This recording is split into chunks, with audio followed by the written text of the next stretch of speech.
Good morning students.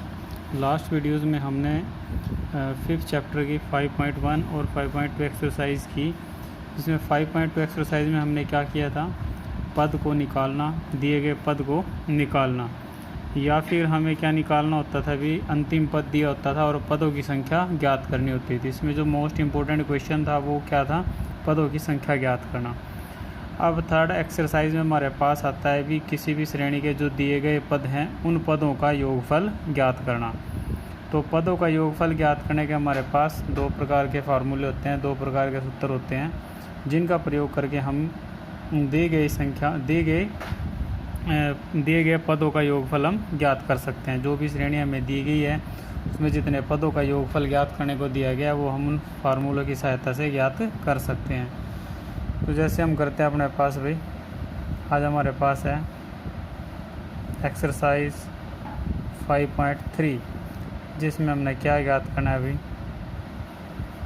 पदों का योग। क्या ज्ञात करना हमें भाई, पदों का योगफल। तो इसके दो फार्मूले हमारे पास पदों के योगफल के। पदों के योगफल को हम किससे डिनोट करते हैं, एस एन से। एस का मतलब होता है सम, एन का मतलब होता है n terms, sum of n terms, यानी कि एन पदों का योगफल।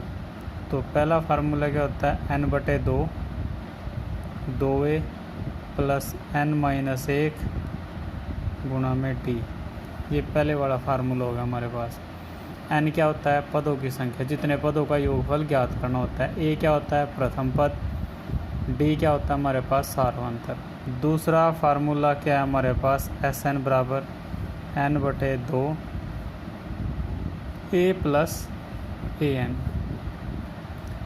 ए एन क्या होता है हमारे पास भी, अंतिम पद। इसको हम क्या लिख सकते हैं, इसी फार्मूले को हम इस रूप में भी लिख सकते हैं, एन बटे 2 ए प्लस एल।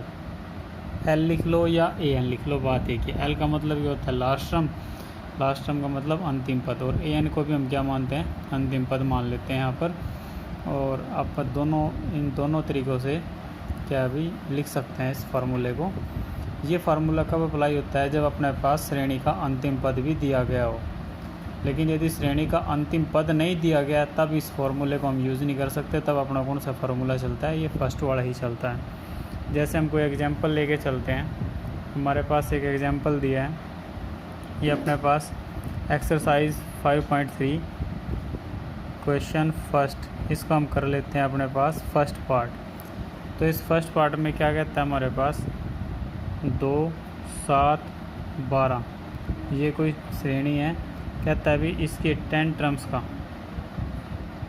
यानी कि 10 पदों का योगफल ज्ञात करना भी, 10 पदों का योगफल। तो अब योगफल ज्ञात करने के लिए हमें क्या चाहिए, एन, यानी पदों की संख्या। कितने पद हो गए, 10। दूसरा प्रथम पद कितना है अभी, 2। और तीसरा क्या चाहिए, सार्वंतर कितना होगा, 7 माइनस 2, यानी कि कितना आ गया भाई, 5 आ गया। अब यहाँ देखो अंतिम पद तो दिया नहीं गया हमारे पास, तो हम पहले वाला फार्मूला ही यहाँ पर यूज़ करेंगे। एस एन बराबर एन बटे 2, 2a plus n minus 1 d. S n कितना है भाई, 10 है, तो 10 बटे 2, 2 गुणा में ए का मान कितना हमारे पास भाई, 2 है, प्लस एन का मान कितना था, 10, 10 माइनस 1, और गुणा में टी का मान कितना आया, 5। 2 पंजे 10, 5 आ गया। 2 दूनी 4, प्लस 10 में से 1 गया 9, और 9 पंजे कितना आ गया, 45। तो ये आ गया 5 गुणा में 45, और 4 कितना हो जाएगा भाई, 49। और इसको क्या लिखेंगे, 5 निम 45, 5 चौके 20, और 4 कितना आ जाएगा हमारे पास भाई, 24। तो 245 आ गया हमारे पास इन 10 पदों का योगफल। 10 पदों का योगफल आ गया। अब एक पार्ट और कर लेते हैं हम, इसका फोर्थ पार्ट कर लेते हैं। इसमें क्या कहता है, 1/15, 1/12 और 1/10। इसके कितने पदों का भी, 11 पदों का योगफल ज्ञात करना। तो n बराबर जितने पदों का योगफल ज्ञात करना वो कितने हमारे पास 11। a बराबर कितना हमारे पास भाई 1/15 हो गया। और d बराबर कितना आएगा 1/12 माइनस 1/15। तो इसका एलसीएम देखो 5 × 15 और 4 × 12, 3 तो कॉमन आ गया, तो 5 चौके 20, 20 × कितना आ जाएगा हमारे पास भाई 60 आ जाएगा। इसका एलसीएम कितना आ गया 60। तो 12 के पहाड़े में 60 किस पे आता है भाई 5 पे, तो 5 एकम 5। 15 के पहाड़े में 60 4 पे, 4 एकम 4, तो कितना है हमारे पास भाई 1/60 आ गया। अब कितने पदों का योगफल ज्ञात करना है भाई 11 पदों का। तो 11/2, 2 गुणा में a का मान कितना है भाई, a का मान है 1/15 प्लस 11 माइनस 1, n-1 लेते हैं ना भाई। देखो n-1 तो n कितना है 11, 11 में से 1 कितना रह गया 10, और गुणा में d का मान कितना हमारे पास भी 1/60 आ गया। 11/2। अब यहाँ एलसीएम कितना आएगा भाई, यहाँ 15 है यहाँ 60 है, तो कितना आ जाएगा हमारे पास 60। 15 चौके 60, 4 दूनी कितना आ जाएगा 8, प्लस 60 से 60 कटेगा भाई कितना आ गया हमारे पास 10। तो 11/2 और गुणा में 10 और 8, 18 कितना हो जाएगा 60। 2 में 18, 3 × 9 और 20 × 60, तो फिर 11 × 33 और 33 कितना आ गया हमारे पास 20 आ गया। तो ये तो जो अपने पास टाइप थी योगफल ज्ञात करने की, जब हमारे पास अंतिम पद ना दिया हो। अब हम एक क्वेश्चन ऐसा करते हैं जिसमें क्या दिया हो हमारे पास अंतिम पद दिया हो, क्या दिया हो अंतिम पद दिया हो, और हमें वहाँ क्या ज्ञात करना हो। यानी कि जैसे ये अपने पास श्रेणी थी, इसमें हमारे पास प्रथम द्वितीय तृतीय पद दिए थे लेकिन अंतिम पद नहीं दिया हुआ था। इसके लिए हमने कौन सा फार्मूला लगाया था, फर्स्ट वाला। अब आता है हमारे पास क्वेश्चन, लेते हैं हम सेकंड का फर्स्ट पार्ट। इसमें कहता है कि भी श्रेणी का योगफल ज्ञात करो, दी गई श्रेणी का योगफल ज्ञात करो। जैसे वो कहता है पहला पद है 7 प्लस 10 सही 1/2 प्लस 14 और प्लस कितना कहता है हमारे पास भाई 84। कहता है इस श्रेणी के पदों का योगफल ज्ञात करना। उसने ये नहीं कहा भी इतने पदों का, वो कहता है कि इस श्रेणी में जितने पद हैं इन सभी पदों का क्या ज्ञात करना है, योगफल। अब हमें ये पता नहीं है कि भी इस श्रेणी में कितने पद हैं, हमें ये पता नहीं है कि इस श्रेणी में कितने पद हैं।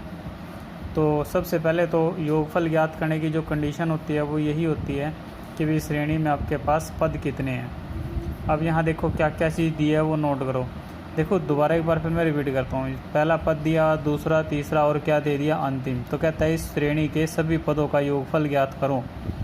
अब इस श्रेणी में हमें क्या पता भी कितने पद हैं। तो सबसे पहली बात तो अपने लिए मुसीबत यही होगी कि भी जो इसमें बात आती है कि भी पद हमें ज़रूरी है, क्योंकि योगफल हम तब तक नहीं ज्ञात कर सकते जब तक हमें पदों की संख्या ना पता हो, यानी कितने पद हैं अपने पास।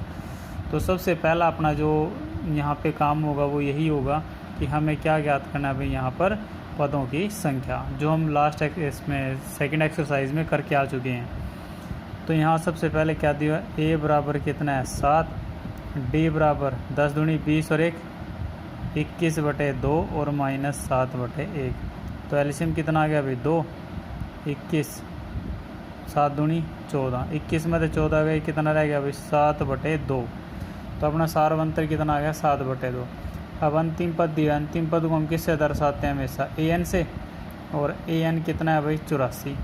अंतिम पद आ गया ना, यही अंतिम पद का यूज़ करके ही हम क्या निकालते हैं भाई, पदों की संख्या ज्ञात करते हैं। तो an का मतलब कितना होगा हमारे पास भाई a प्लस n-1d 84। a का मान कितना दिया गया है 7 प्लस n-1 d का मान कितना है भाई 7/2 बराबर 84। n-1 गुणा में 7/2, 84 माइनस 7। तो n-1 गुणा 7/2, 84 में से 7 गई कितना आ गया हमारे पास भाई 77।